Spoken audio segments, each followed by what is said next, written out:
We're interrupting programming to bring you an update on the winter storm cleanup and efforts to restore power in the city of Austin. Austin Energy made some progress overnight, but more than 122,000 Austin Energy customers are still without electricity. So let's go ahead and listen in. It looks like Austin Mayor Kirk Watson has already taken is up there. Well, we're waiting on two people. Sorry, everybody. Give us a minute. Here they are. So right now you're taking a look at the map of Austin Energy. These are all of the outages over in the Austin metro area. About 122,000 people are without power right now. They've made great progress overnight. They've restored over 30,000 people in the last couple of hours. Let me start. So I think really they had said by today at 5 p.m. people would have all the power restored, but clearly that's been delayed. So let's go back to the press and talk about where we are and what has happened. I want to start by saying that as mayor, I accept responsibility on behalf of the city, and I apologize that we've let the people down in Austin. Providing clear and accurate and timely communication to the public is essential in an emergency like this. And once again, the city hasn't delivered.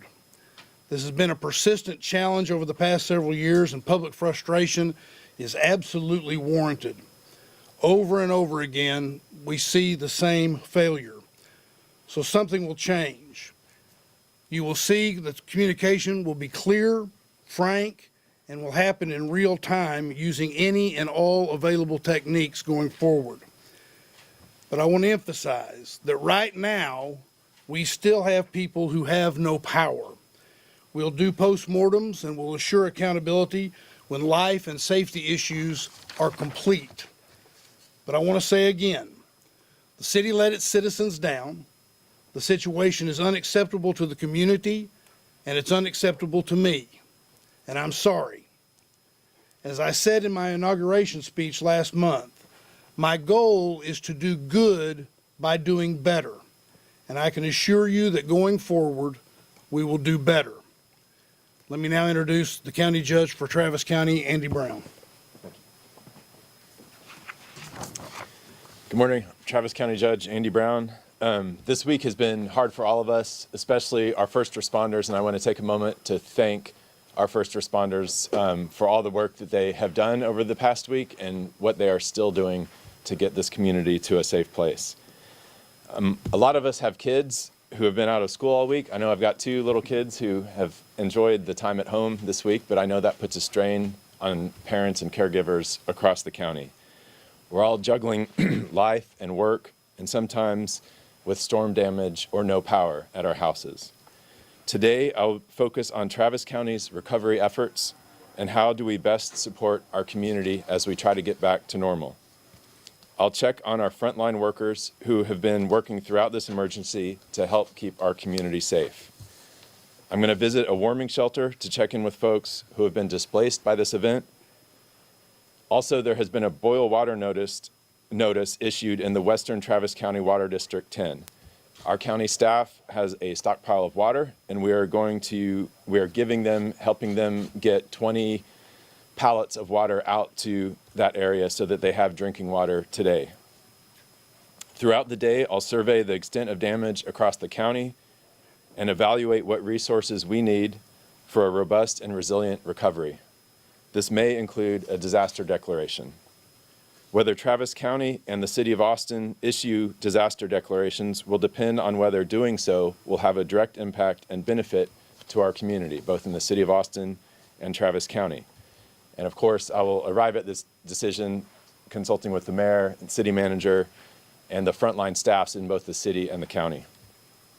I plan to make this decision by this afternoon, and just remember that it is my top priority to ensure that Travis County has a robust and resilient recovery to this storm as soon as possible.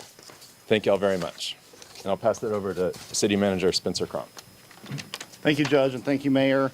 Again, City Manager Spencer Cronk, and I appreciate everyone being here with us this morning. As you know, we are committed to keeping you updated and informed as we continue this recovery effort to the historic winter event that we have all been experiencing this week.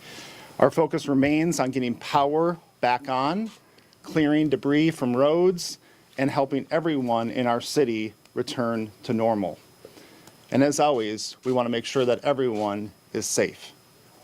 Austin Energy crews worked through the night and were able to restore power to thousands of customers and over 172,000 customers over the last, since the beginning of the event itself. And you'll hear more from that from Austin Energy's General Manager, Jackie Sargent.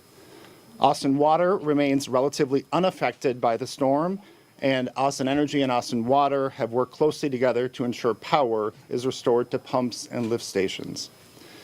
We're thankful for the warmer temperatures today, but warming centers will remain open for those needing assistance during this event. We will also have a lot of work ahead of us. We will continue to stay vigilant. We are working around the clock to make sure that we're addressing all the needs that our community has. I'm joined this morning by several city department leaders, including Austin Energy General Manager Jackie Sargent, Austin Water Director Shay Royals-Ralston, to provide updates and answer questions.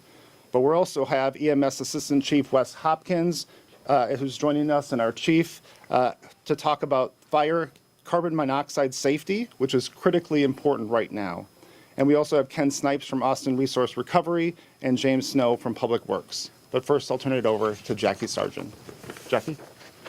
Thank you, Spencer. Good morning. I'm Jackie Sargent, Austin Energy General Manager. I want to first say thank you for your patience as we continue to restore power. I know that this has been incredibly frustrating. As I have told you, we have had extensive damage from icing that has slowed our restoration efforts. Today, however, we are cautiously optimistic that we have turned a point overnight. As reflected on our outage map, the number of customers affected has begun to come down because our restoration numbers are going up while the number of repeated outages is going down. Fewer trees are falling, which means repeated outages have slowed down. As of 7 a.m., 49,193 additional customers have been restored since 5 p.m. yesterday, for a total of 182,159 customers restored since the beginning of this event. Still, right now, there are about 122,000 customers without power. Again, because of complicating factors, that number may continue to fluctuate as crews continue to work. Let me give you an example. One of the reasons a number of customers were restored is due to our work in conjunction with neighboring utility, resulting in an entire substation coming back online. However, we have had subsequent trip outages along the lines that substation feeds. Some of this is due to what we call cold load pickup. When power is restored, circuits can become overloaded because of large appliances and thermostats that have been left on prior to the outage. Here's how you can help. Customers currently without power can help us to avoid cold load pickup by turning off their thermostats, turning off or unplugging fixtures and appliances, and only leaving one light on to indicate when the power has come back on. Additionally, you can help us if crews knock on residents' doors in order to access Austin Energy equipment, such as energy equipment in a backyard or utility easement located on the resident's property. Austin Energy personnel will be clearly identifiable with badges and in Austin Energy vehicles. Please work with them on allowing access as needed. Please know that crews are working diligently to restore power to all customers. Austin Energy crews and mutual aid crews are helping with the restoration. We have more than 400 highly skilled professionals in the field doing restorations. Just this morning, we have had an additional 60 crew members from Bird Electric joining our efforts, and we are working to bring on additional contract crews. One last thing I want to reiterate is that unlike other parts of Texas and past storms, the ice storm brought us extensive moisture and ice accumulation, which had a direct impact on Austin's dense tree canopy and vegetation. The resulting ice that piled up on power lines, trees, and equipment added hundreds of pounds of ice and force that caused massive destruction. This caused electrical distribution lines and nearby vegetation to sag, break, or to come in contact with one another. Branches falling or leaning on power lines have contributed to the outages across our 437 square mile service territory. Despite Austin Energy's increased efforts in the last 2 years to trim trees and clear lines, nature pushed these trees to new breaking points. Huge trees have completely uprooted and fallen on power lines and made the roads impassable. A half inch of ice adds as much as 500 pounds to a power line and may cause it to break. Ice buildup on other electrical system equipment can cause components like switches to malfunction or break, requiring workarounds that take more time to make the repairs. As our Vice President of Field Operations, Elton Richards, shared yesterday, entire trees outside of our vegetation management zone have fallen over onto lines. Large trees away from the lines have broken off and fallen onto them. And communications infrastructure has impacted our lines as well. These events are well beyond what can be addressed with our vegetation management efforts.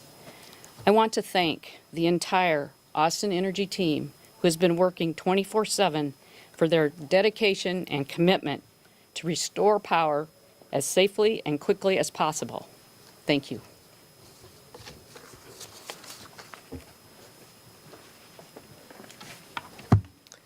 Good morning. I'm Shay Rolson, Director of Austin Water. Throughout this event, Austin Water's water treatment plants have operated normally.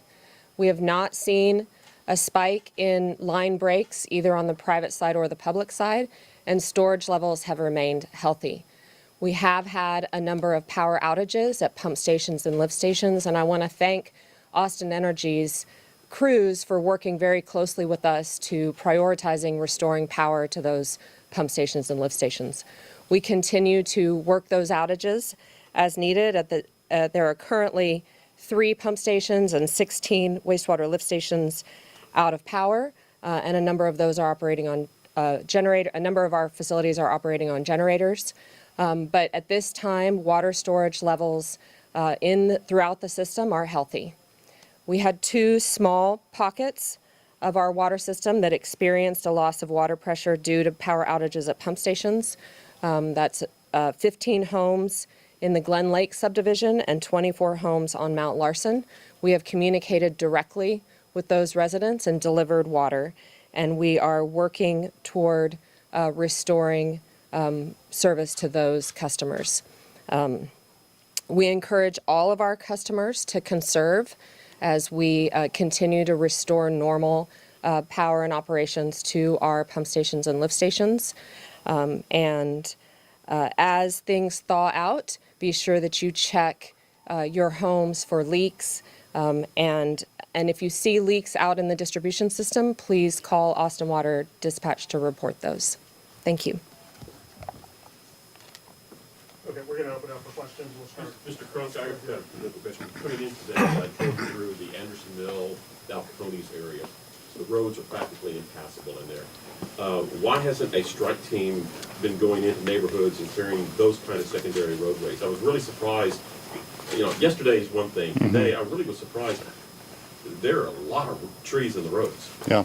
Well, you hit on it. I mean, there are trees everywhere, and so we are all hands on deck. We've called in for reinforcements, and we want the community to also help out with that by calling 311 where they do see downed trees. I'm going to ask our Public Works and Austin Resource Recovery to describe how else you can be helpful in this, but please know that we have not only deployed our resources, called in resources from other jurisdictions, and have a contract in place for additional help.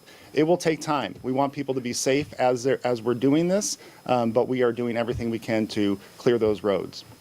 Has the city confirmed any deaths related to weather, hypothermia, carbon monoxide? Sure.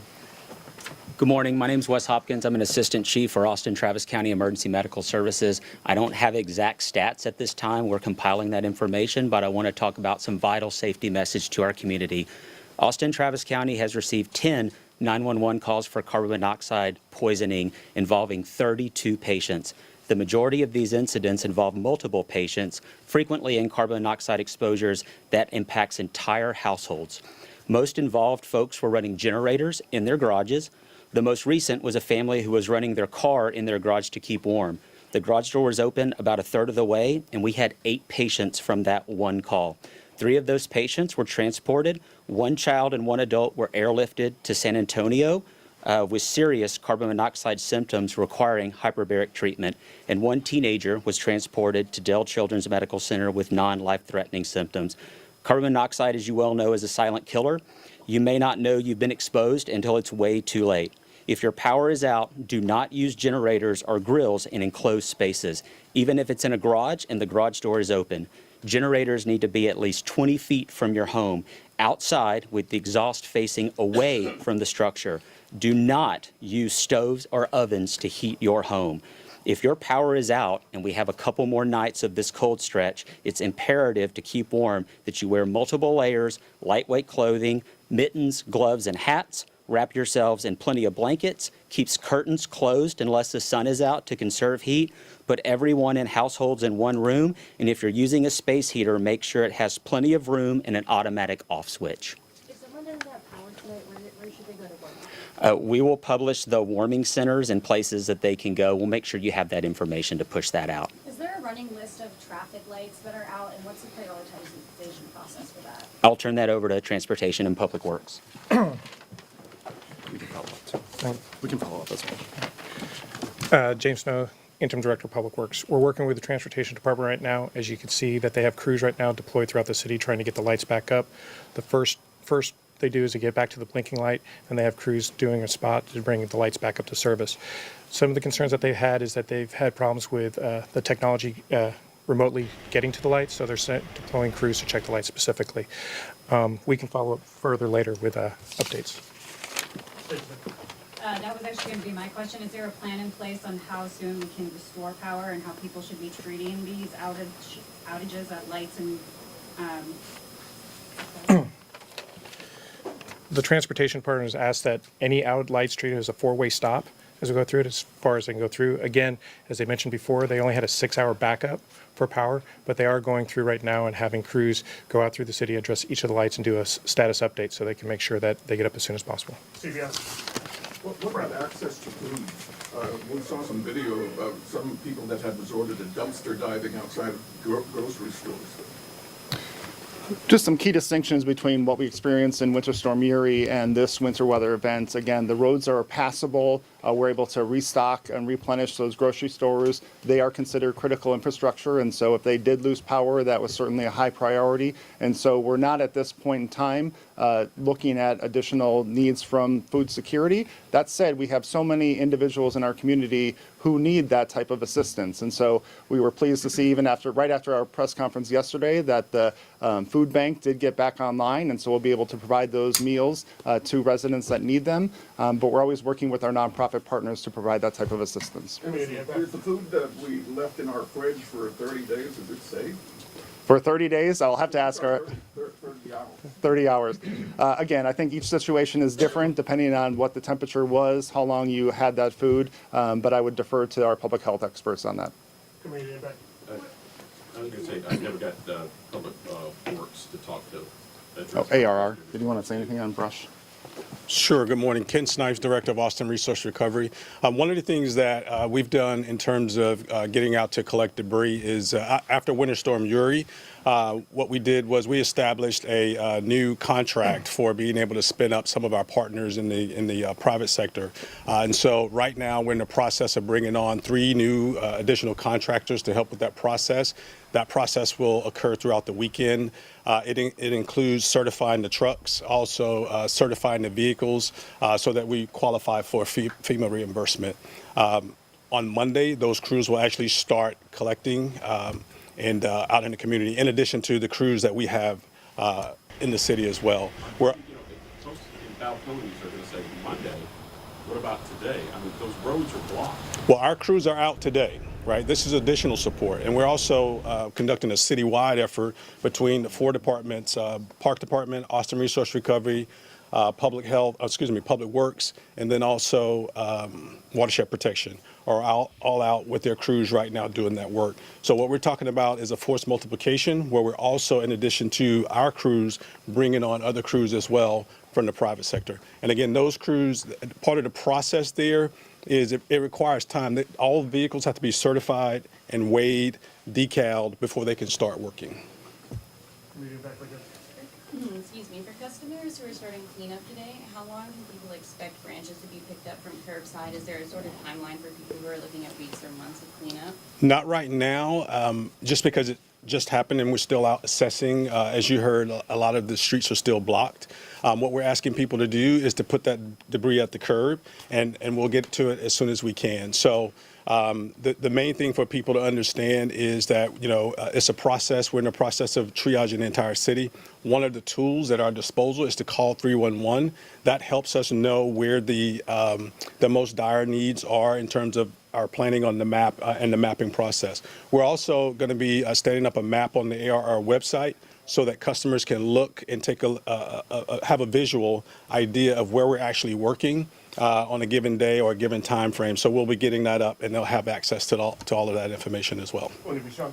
This question is for Austin Energy. Any message you would like to give to your clients, taking into account everyone had the impression that Austin Energy was ready for this to happen, but now we're seeing something different, especially with the retraction. That first it was, oh, we'll get power back by Friday. Now we're like, sorry, we can't really give you an estimate because X, Y, and Z. What can you tell your clients so they really have trust on this utility given circumstances? When we go into these events, when we're watching the weather, we staff up our crews. We go through all of our team members. There's a deliberate process where we identify the types of crews that we want on hand and on standby so that they're ready to manage through the outages and the restoration process. As we got into this event, it was more severe than what had been predicted, and it was across the entire service territory, and that created challenges as well. So when we identified that we had that widespread of extensive damage, that's when we relied on our mutual aid and started calling in assistance. We had the impedance of the roadways. We've heard about the trees on the roadways and the ice that was there. Fortunately, the ice is pretty much has melted because of the warmer temperatures. And that impeded our efforts to get out and patrol. So in order to have the awareness and understanding of the extent of the damage, we need to have people out there on the ground, boots on the ground, doing that assessment and identifying what all the problems are. And we got overnight, more rain and more icing that occurred, and that caused increasing damage. The other thing that happened is we were restoring circuits, and the approach that we were taking with the crews, they would restore a circuit, and then it would trip back out because another tree would fall on it. And as my Vice President, Elton Richards, shared yesterday, we've revamped that. We've created bigger crews so that we have the patrollers, we have the vegetation management, and we have the restoration crews working together in series going down the circuits to restore power. And then probably the biggest challenge right now is maintaining safety and identifying the work zones so that people can stay protected within their work zones. So safety has to be our #1 priority as we work through this. But I am hopeful. We saw the significant increase of customers that came online, and that will continue to happen throughout the day with the additional resources that we've brought in, and then additionally with the contract crews that we're working to bring online. KVUE. This question is for the City of Austin. Being that Austin Energy is a City of Austin entity, we know that Travis County sent out tax messages to their constituents. Is there a reason why the city did not? Tax messages? Text messages. I'll start and then the mayor can chime in. Again, these are issues that we will continue to look at in our after action reports and how we're able to communicate to all customers. We were using other means to communicate to our customers, but to your point, text messages could have been something, and we will be reviewing that and making sure that that doesn't happen again. But hang on, but I want to add to that. And that's what I was talking about earlier. I've been very clear since the first time I stepped up to a podium that I don't believe that the city has done what it needs to do in terms of communicating. And it's a persistent problem, as I've said here today. This is not the first time that our citizens have felt like they have not received the communications they need in a time of emergency. I believe that there are a number of things that can be put into place, including how we go about using technology that people are going to rely upon in order to provide them the information that they need. That has to change, and we will change that. When the city manager talks about after-action reports, not only will you see a report come in that talks about what happened and what could be changed, but you will also have the mayor and council engaged in a way to be asking the questions about what went wrong and what can be changed. And let me be clear about the after-action report. This should not be an after-action report that takes a lot of time. This ought to be something where you can put everybody in a room and very quickly figure out what went wrong and what didn't go right, and how we can make changes and get recommendations. There are best practices, but we will have an after-action report that will be scrutinized by the mayor and council going forward. Again, I want to say we know that mistakes were made and need to be corrected. They will be corrected. The other thing I want to say is I want us to also focus on what we need to do right now to make sure that people stay safe and get their power restored. And also those frontline workers that are out there working, even though the conditions seem to be getting a little bit better because we're having some better weather and things are warming up, they're still doing dangerous jobs, and we thank them for what it is that they're doing. So thank you. Thank you for your leadership, Mayor Michael Lewis. You know who I am. I also live next to the Balcony Wood section, and I've been without power for 3 days. What tools do we don't have that the other cities have? I haven't heard that we had major catastrophes in surrounding cities, such as Austin. What tools do we lack that other cities might have? Well, I'm not going to be able to answer that question specifically, and I'll ask Ms. Sargent if she wants to lay something out on that. But other cities have had issues. I mean, San Antonio had some, not at the level we had, and I think in part because of what Ms. Sargent said, that this ended up being across the entire service area. But again, in terms of looking forward, things like how we address our canopy, our urban canopy, have to be looked at. We have to look at that not just, frankly, because of severe winter weather that can do damage, but from a wildfire perspective. Those are the kinds of things that this event has emphasized and perhaps allowed for a greater problem in Austin than maybe you've seen in other places that have less of a canopy or approach that in a different way. And we need to look at that. Thank you. As I've shared, the amount of damage that this storm brought onto the entire service territory was so significant. And as we have talked with other utilities, they've had experiences as well, but their service territories are more spread out. Ours is more dense and compact. And because it fell on that entire service territory, we've seen the extent of the outages that we have, whereas you might not have seen that.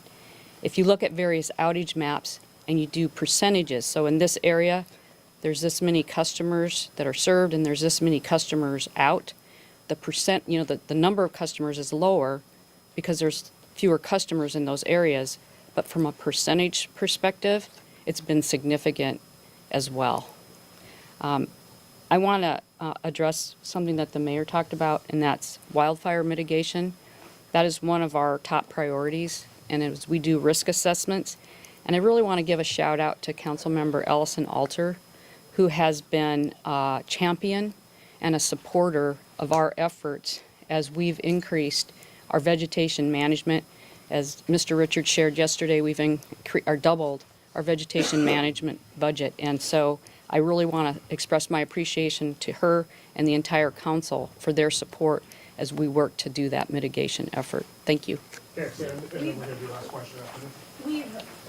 The biggest question that people want to know who don't have their power yet is when they're going to get it back on. Is there any way for them to get any kind of real-time updates as to when crews are going to be able to get to their area? So with our outage communications and the tool that we use, our outage map, when we have this widespread of impact, it becomes really challenging to give estimates. And we need those patrollers out in the field giving information back.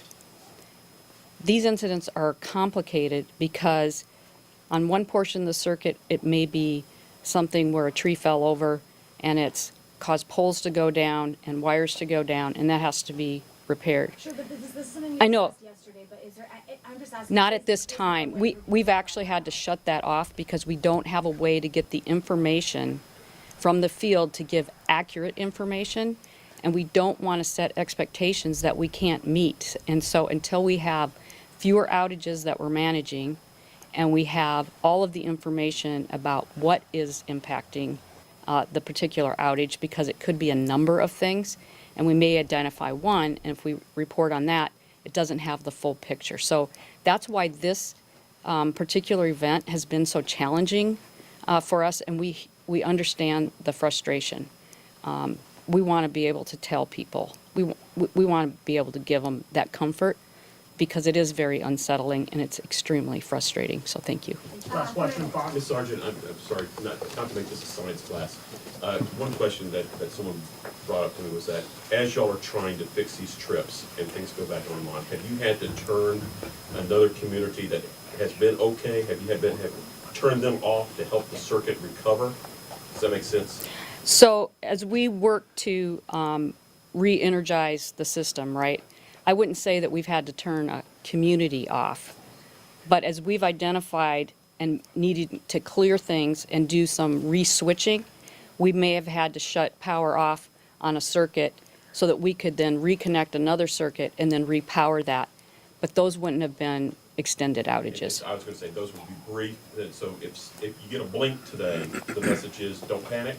Right, exactly. And Judge Brown, sorry you got neglected a little bit.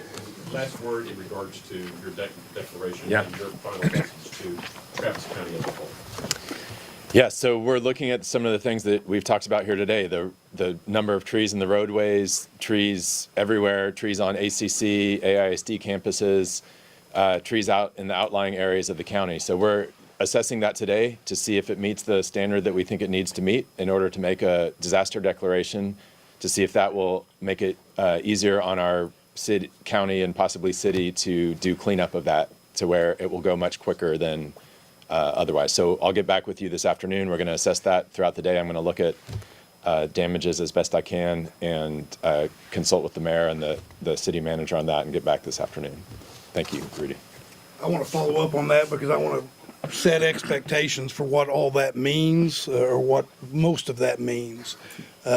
Because part of what has to happen before a disaster declaration is made is you have to hit certain thresholds on what kind of damage, and it's typically a monetary threshold. So part of the reason today would be a good day as we are making such progress in terms of repowering. We have a change in the weather. You have trucks out there that are going to be doing mitigation of the debris that's in the streets. That will allow us to make the kind of assessment you have to make in order to declare a disaster. So I can hear the question now, why wasn't a disaster declared two or 3 days ago? It's because you have to make certain assessments. In fact, you can make a disaster declaration many days, even weeks after an event, because that's when you have assessment of the monetary damage. So I just want to manage expectations in case later today we do that. As the judge says, that will then make money more available and make it easier for us to do certain things. All right, thank you all. If y'all have any follow-up questions, please communicate with the county and city staff comments that are here. Thank you all. And if you're just tuning in, city leaders have been giving us an update on restoration efforts after the winter storm. Now, I want to go over a few things that were said. Austin Mayor Kirk Watson really just started this apologizing. He said, you know, the city hasn't done what they need to do. And he says that after everyone is safe, after we've passed this, he does hope to hold everyone accountable who contributed to all of this. And now I want to go and talk a little bit about the power outages. I think that's been the biggest thing we've been following so far. Now, Austin Energy's Jackie Sargent says they're optimistic. They have made progress. You know, the ice is finally melting.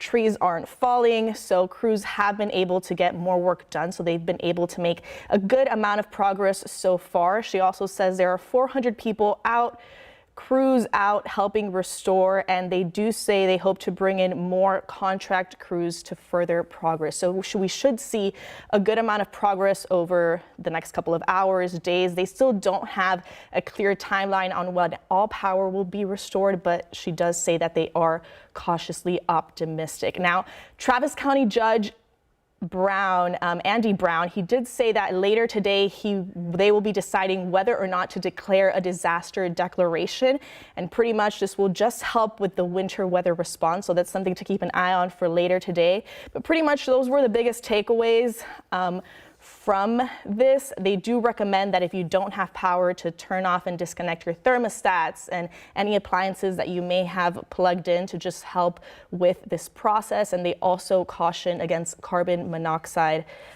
poisoning because it can be a silent killer. Now, that's pretty much all we have for now. We'll continue updating you on KVUE midday at 11 o'clock, and we'll also have more updates on KVUE.com. Thank you for joining us.